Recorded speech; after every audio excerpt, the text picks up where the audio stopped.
ये वीडियो में हम शॉर्टकट मेथड का दूसरा केस डिस्कशन करने वाले हैं। शॉर्टकट मेथड क्या है और उसका केस वन क्या है वो ऑलरेडी हम प्रीवियस वीडियो में डिस्कशन कर चुके हैं। ठीक है। अभी हम जा रहे हैं कि मान लो जो राइट हैंड साइड का फंक्शन है आर एक्स वो ट्रिगोनोमेट्रिक फॉर्म में है, यानी कि साइन एंड कॉस। ट्रिगोनोमेट्रिक तो नहीं बोल सकते क्योंकि उसमें तो और भी है ना। बट ये साइन एंड कॉस है। तो फिर हम उसको कैसे शॉर्टकट टेक्निक से हैंडल कर सकते हैं वो हम यहाँ देखेंगे। ठीक है। बट यस, फिर से सब्सक्रिप्शन रिक्वेस्ट। अभी तक अगर आप लोगों ने चैनल को सब्सक्राइब नहीं किया है तो सब्सक्राइब ज़रूर कर लेना और अपने सर्कल में, कलीग्स ग्रुप में मैक्सिमम शेयर करना। ठीक है, जिससे मैक्सिमम बेनिफिट लोग ले सके। ओके, अब शॉर्टकट में है, इसका मतलब ये हुआ कि हमारे पास जो वाई पी फाइंड करने की फॉर्मूला है वो क्या है, 1/f/d into are x. Shortcut के लिए फॉर्मूला तो यही हम फॉलो कर रहे हैं। ठीक है। अब ये फॉर्मेट को ऐसे ही लिखना पड़ेगा, वैसे क्यों लिखना पड़ेगा वो हम ऑलरेडी फर्स्ट शॉर्टकट का फर्स्ट जो वीडियो है उसमें डिस्कशन कर चुके हैं। ठीक है। क्लियरिटी नहीं है तो वो रिफ़र पहले कर लेना। ओके, अब ज़्यादा डेप्थ में न जाते हुए डायरेक्ट ट्रिक पे आ जाते हैं। ठीक है।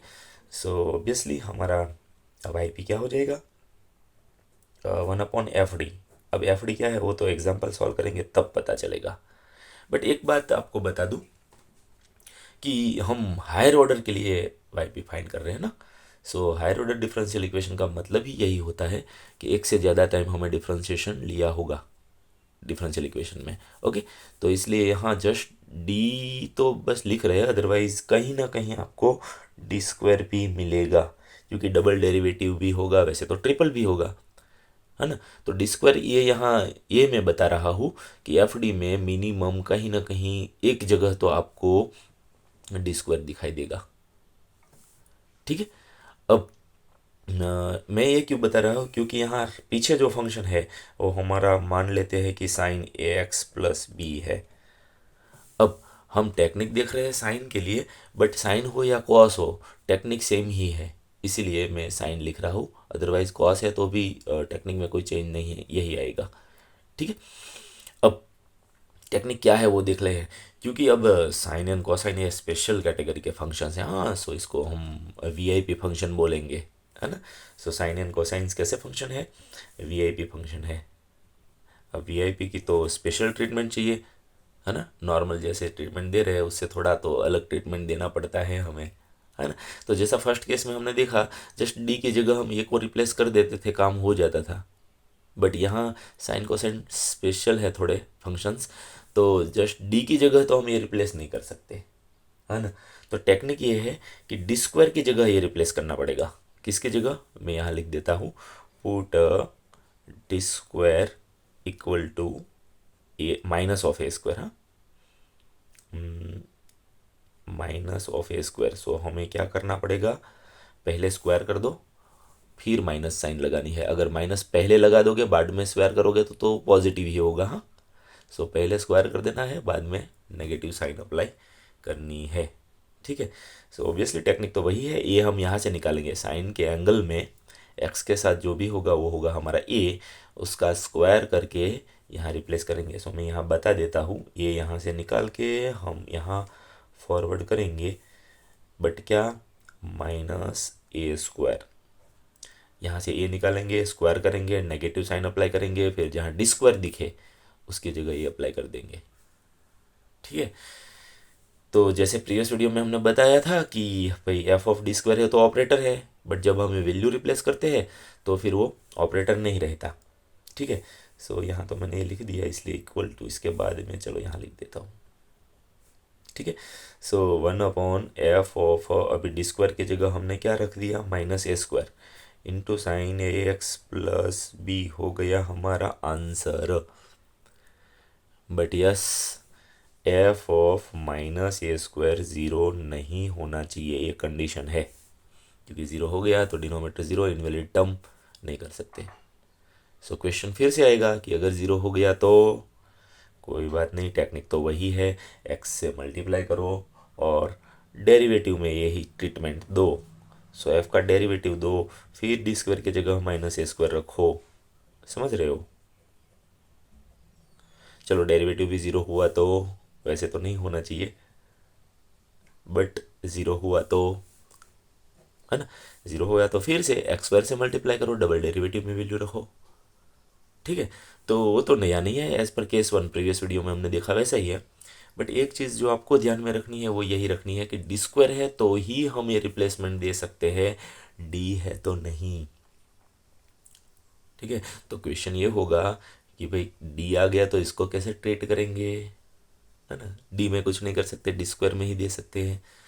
तो उस वक्त हमें कॉन्जुगेट पेयर से डिवाइड एंड मल्टीप्लाई करके डी को डी स्क्वायर में कन्वर्ट करना पड़ेगा। ठीक है, और उसके बाद हम उसको ट्रीट कर सकते हैं। क्लियर? कॉन्जुगेट पेयर कैसे बनाते हैं आपको शायद पता ही होगा, फिर भी मैं यहाँ छोटा सा थोड़ा सा लिख दूँ कि मान लो अगर 1 अपॉन कहीं d-4 आपको दिखाई दे रहा है तो ये टेक्निक वर्क नहीं करेगी। तो हम क्या करेंगे, d+4 से डिवाइड एंड मल्टीप्लाई करेंगे ना, तो हमें फाइनली न्यूमरेटर में तो d+4 ही रहेगा बट डिनोमीटर में d² - 16 हो जाएगा, पता है, स्क्वायर माइनस ए स्क्वायर माइनस बी स्क्वायर, ए माइनस बी ए प्लस बी है ना, तो ए स्क्वायर माइनस बी स्क्वायर कर सकते हैं। तो डी था बट डी स्क्वायर हो गया। अब यहाँ ये टेक्निक वर्क करेगी, डिनोमीटर का काम हो जाएगा। और मेन हमें सवाल तो डिनोमीटर ही करना है। न्यूमरेटर में तो जस्ट ब्रैकेट को मल्टीप्लाई कर देंगे, यहाँ जो भी है उसको 4 से मल्टीप्लाई करो, प्लस इसका जो भी है इसको डी से मल्टीप्लाई करो, और डी का मतलब क्या होता है, नॉर्मल डिफरेंशिएशन, है ना। तो फिर जो भी टर्म पीछे आ रही है उसका डेरिवेटिव ले लो, आंसर हो गया। तो न्यूमरेटर को हैंडल करने के लिए कोई स्पेशल टेक्निक नहीं है, जस्ट ब्रैकेट ओपन कर देंगे और डी का मतलब होता है डेरिवेटिव, बस नॉर्मल, है ना। ओके, सो क्योंकि यहाँ हम सारे केसेस तो एग्जाम्पल थ्रू नहीं देख सकते, तो एक ज़ीरो होगा वो केस देख रहे हैं शायद, है ना। और अगर ज़ीरो नहीं हो रहा है तो बहुत आसान हो जाता है। बट अगर डी मिल रहा है तो क्या करना है वो आपको खुद प्रैक्टिस करना पड़ेगा। और अगर कोई डाउट क्वेरी क्वेश्चन है तो यस, जैसे आपको पता है आप यहाँ शेयर कर सकते हो, है ना।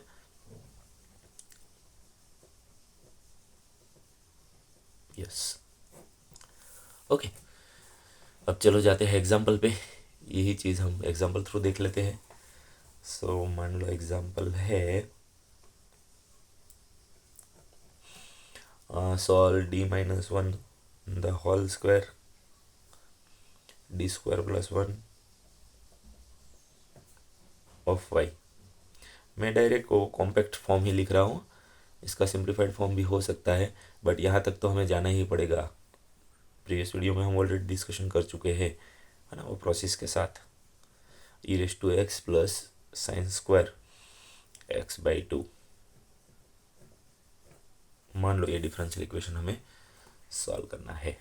ठीक है, तो शुरुआत के मतलब जो y फाइंड करने की है उसे तो कॉमन है ना।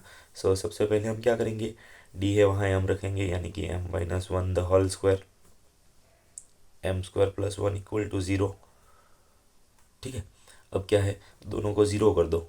अब दोनों को ज़ीरो करेंगे तो हमें पता है कि क्या आंसर्स मिलने वाले हैं, है ना। सो दो फैक्टर्स है, देखो m-1 का स्क्वायर 0 है, इसका मतलब m-1 m-1 2 टाइम्स 0 है।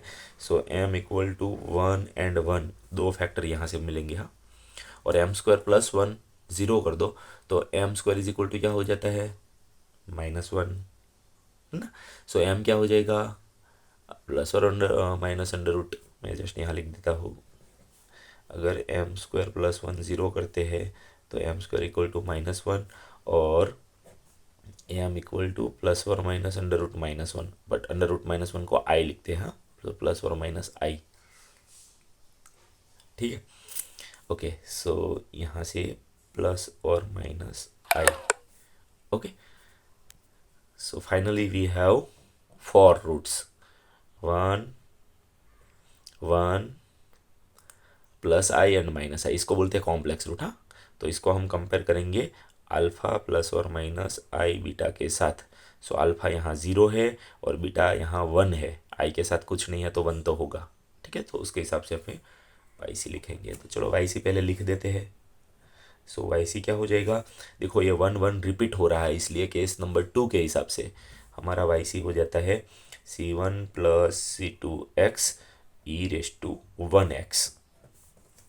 और ये कॉम्प्लेक्स है, इसलिए केस नंबर 3 के हिसाब से प्लस e⁻0x, अल्फ़ा की जगह 0 है तो e⁻0x। अब नहीं लिखोगे तो अभी चलेगा, बट मैं लिख देता हूँ क्योंकि ये 1 हो जाता है ना। अब C1 C2 यूज़ कर चुके हैं, इसलिए यहाँ आएगा C3 cos βx, but beta क्या है 1, आई के साथ है वो बीटा, हाँ। सो 1x plus C4 sin 1x, ठीक है। ओके, सो ये हो गया हमारा वाई सी। ओके, अब प्रॉब्लम पता चल रहा है, क्योंकि right hand side exponential function है तो उसको केस नंबर 1 के हिसाब से सॉल्व कर सकते हैं, प्रॉब्लम नहीं है। बट यहाँ डायरेक्ट केस 2 अप्लाई नहीं होगा, क्योंकि केस 2 में हमने ऑलरेडी देखा कि ये कब वर्क करेगा, या तो साइन होगा या कॉस होगा, और हमारे पास तो साइन का स्क्वायर है,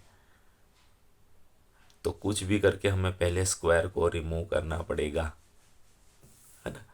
और यस, ट्रिगोनोमेट्रिक में रेडीमेड फॉर्मूला है, पता है कौन सी है? हाँ, साइन स्क्वायर थीटा है तो उसको हम 1 - cos 2 θ/2 लिख सकते हैं, है ना। इंडिविजुअल देना चाहो तो 1/2 - 1/2 cos 2 θ, यानी कि एंगल है वो डबल हो जाएगा। आई होप पता होगा, ठीक है। Okay, so let us proceed for Y P. So Y P में क्या होता है, मैं डायरेक्ट फार्मूला नहीं लिख रहा हूँ अभी। 1/FD, एफ डी की जगह हमारे क्या है, ये है D-1 ² D² + 1, ये है हमारा एफ डी। और आर एक्स की जगह क्या है, ज़्यादा है इसलिए मैं ब्रैकेट कर देता हूँ। सो e⁻x तो है ही है, उसमें कोई प्रॉब्लम नहीं है, बट इसको हम ऐसे कन्वर्ट कर सकते हैं। सो +1/2 -1/2 कॉस, अब एंगल की बात आएगी तो एंगल को डबल करना है, यहाँ थीटा है तो 2 θ, बट हमारे पास यहाँ क्या है x/2, तो x/2 का डबल x हो जाएगा, हाँ, समझ रहे हो, ठीक है। सो राइट हैंड साइड में हमने फंक्शन में कन्वर्ट कर दिया, अभी कॉस आ गया, but no problem, sine and cos दोनों के लिए टेक्निक वैलिड है, साइन है ऐसे ही कॉस के लिए भी वैलिड है। ओके, अब हाँ, प्रीवियस वीडियो में हमने ये देखा था कि कांस्टेंट को भी हम एक्सपोनेंशियल में कन्वर्ट कर सकते हैं, हाँ, कैसे, e⁻0 करके, है ना। e⁻0 करोगे तो 1 ही होगा, सो हाफ को हम e⁻0 कर सकते हैं, हाफ इंटू 1 e⁻², तो यहाँ भी केस 1, यहाँ भी केस 1, यहाँ केस 2, जो अभी अभी हम डिस्कस कर रहे थे वो अप्लाई होगा, ठीक है। चलो तीनों को हम सेपरेट कर देते हैं। सो नेक्स्ट 1/D-1² D² + 1 के साथ e⁻x आएगा, प्लस, अभी ये 1/2 को आप आगे भी ले सकते हो, क्योंकि कांस्टेंट को ज़्यादा मैटर नहीं करता है ना। सो 1/2 को मैं आगे ही ले लेता हूँ, जैसे इंटीग्रेशन में भी कांस्टेंट को बाहर निकाल सकते हैं, ऐसे कांस्टेंट को हम ऑपरेटर के आगे निकाल सकते हैं। ओके, सो ऑपरेटर क्या है हमारा, D-1 ² D² + 1 और e⁻0x, फिर -1/2 को बाहर निकाल लो, ऑपरेटर क्या होगा हमारा 1/D-1² D² + 1, और पीछे क्या आएगा cos x, हाँ, क्लियर। तो हमने 3 फंक्शंस ब्रैकेट में दिखाई दे रहे थे, तीनों के लिए इंडिविजुअल ऑपरेटर्स असाइन कर दिए, दे दिए, ठीक है। ओके, इक्वल टू, अब देखो यहाँ केस नंबर 1 के हिसाब से जहाँ डी दिखेगा वहाँ हम क्या रखेंगे, ए मीन्स एक्स के साथ जो है वो, तो एक्स के साथ कुछ नहीं है तो 1 तो होगा, है ना। तो जहाँ डी है वहाँ 1 रखो, तो ऑब्वियसली यहाँ दिखाई दे ही रहा है, नहीं रख सकते, है ना। क्यों नहीं रख सकते, क्योंकि यहाँ देखो 1 - 1 तो 0 हो गया, ठीक है। ओके, सो यहाँ तो नहीं रख सकते, बट कोई बात नहीं, यहाँ तो रख सकते हैं, है ना। तो यहाँ फिर से देखो, डी की जगह अगर 1 रखेंगे तो क्या हो जाएगा, 1 स्क्वायर 1 होगा, 1 + 1 तो 2 होगा। तो ध्यान से देखो। ओके, अब यहाँ हम रख रहे हैं 1, डी की जगह 1, तो 1 + 1 2 हो जाएगा। पीछे e⁻x तो है ही, अब यहाँ रख नहीं सकते तो क्या करना पड़ेगा, x से मल्टीप्लाई करो और डिनोमीटर का डेरिवेटिव लो। अब डेरिवेटिव भी पता है चेन रूल के हिसाब से, हाँ, जो पहले पावर फार्मूला है वो, यानी कि 2 पावर है वो आगे आ जाएगा, और d-1 का सिंगल पावर होगा। ठीक है, अब वैल्यू बाद में रखेंगे। अब यहाँ आ जाते हैं, यहाँ जहाँ d है वहाँ क्या रखना होगा, 0। हाँ, सो देखो यहाँ 0 - 1 का स्क्वायर, तो -1 का स्क्वायर तो 1 हो जाएगा, इसकी वैल्यू 1 होगी। पहले 1/2 तो रख देते हैं, 1/2 तो होगा, यहाँ 1 हो जाएगा। और 0 रखेंगे तो 0² भी 0, 0 + 1 भी 0, तो 1 × 1 1, तो 1/1 1 1 ही होगा, लिखने की ज़रूरत नहीं है। तो e⁻0x भी 1 होगा, लिखने की ज़रूरत नहीं है, सो जस्ट 1/2। ये भी 1 होगा, ये भी 1 ही है ना। उसके बाद ये स्टेप में आ जाते हैं -½ अब यहाँ प्रॉब्लम है, क्या है, क्योंकि टेक्निक हमारे पास क्या है, d² है तो -a² लिख सकते हैं। फिर से बता दूं टेक्निक, हाँ, ये रही, d² है तो ही -a² रख सकते हैं हम, d है तो नहीं, बट हमारे पास d भी है, देख रहे हो आप, यहाँ d है, तो यहाँ कुछ नहीं कर सकते, यहाँ कर सकते हैं, बट इतना भी, वो भी हमें पता है कि इसका स्क्वायर भी तो अभी बाकी है, d-1 का स्क्वायर भी तो करना है। जब स्क्वायर करेंगे तो फिर से d का एक बार स्क्वायर तो होगा ना, तो इसका मतलब थोड़ा सिंप्लीफिकेशन चाहिए, है ना। तो पहले हम स्क्वायर एक्सपांड कर देते हैं या सब कुछ मल्टीप्लाई कर देते हैं, है ना, फुल एंड फाइनल सबको मल्टीप्लाई कर देते हैं। सो क्या होगा, देखो 1/2 तो हमने लिख दिया। अब सब कुछ मैं यहाँ दिखा नहीं रहा हूँ, बट यस, अगर मल्टीप्लिकेशन करेंगे तो फुल एंड फाइनल टर्म हमें जो मिलेगी, आप रफली ट्राई कर सकते हो, d⁴, पहले स्क्वायर एक्सपांड करना है, फिर उसको इसके साथ मल्टीप्लाई करना है, -2d³ + 2d² -2d + 1 ये होगा, है ना, नॉर्मल सा सिंप्लीफिकेशन है, और पीछे cos x तो होगा ही। तो अभी हमने टेक्निक अप्लाई नहीं की, जस्ट सिंप्लीफाई किया। हाँ, यहाँ अब हम टेक्निक अप्लाई कर सकते हैं। ओके, अब देखो, e⁻x है तो एज पर केस नंबर 1, हाँ, पहला केस है उसके हिसाब से a की जगह 1 है, तो d की जगह हम 1 रखेंगे, तो फिर से प्रॉब्लमेटिक हो गया। देखो 1 - 1 तो 0 होगा, है ना, तो फिर क्या करेंगे, अगेन डेरिवेटिव। ठीक है, सो x से मल्टीप्लाई करो, है ना, तो x² हो जाएगा, है ना। सो x से मल्टीप्लाई करेंगे तो अगेन x × x x² हो जाएगा, और डिनोमीटर में क्या करना है, अगेन डेरिवेटिव। सो देखो यहाँ 2 है, 2 है, 2 2 × 4 तो कर ही देता हूँ मैं। अब d-1 का डेरिवेटिव क्या हो जाएगा पता है, 1, है ना, d का डेरिवेटिव क्या हो जाएगा, 1, -1 का तो 0, सो 1 ही होगा, लिखने की ज़रूरत नहीं है। और पीछे क्या रहेगा, e⁻x, ये 2 को हमने इसके साथ मर्ज ऑलरेडी कर दिया है। यहाँ मिडल टर्म तो ऑलरेडी पहले से काम तमाम करके बैठे ही हैं हम, कुछ करने की ज़रूरत नहीं है। अब यहाँ ठीक है, सो -½ में पहले लिख देता हूँ। अब देखो d⁴ में था, यहाँ थोड़ा सा सिंप्लीफिकेशन दिखा देता हूँ जिससे थोड़ी क्लियरिटी हो जाए। यस, अब d⁴ को तो हम d² × d² लिख सकते हैं। ओके, अब d² की जगह क्या रखना है, ध्यान रखना, यहाँ a की जगह कौन है, 1, x के साथ कौन है, 1, सो हमें d² की जगह -a², यानी कि 1 का स्क्वायर फिर माइनस, है ना, सो -1 रिप्लेस करना है, तो यहाँ भी -1, यहाँ भी -1, सो -1 × -1 तो +1 हो जाएगा, तो ये तो 1 हो गया। क्लियर,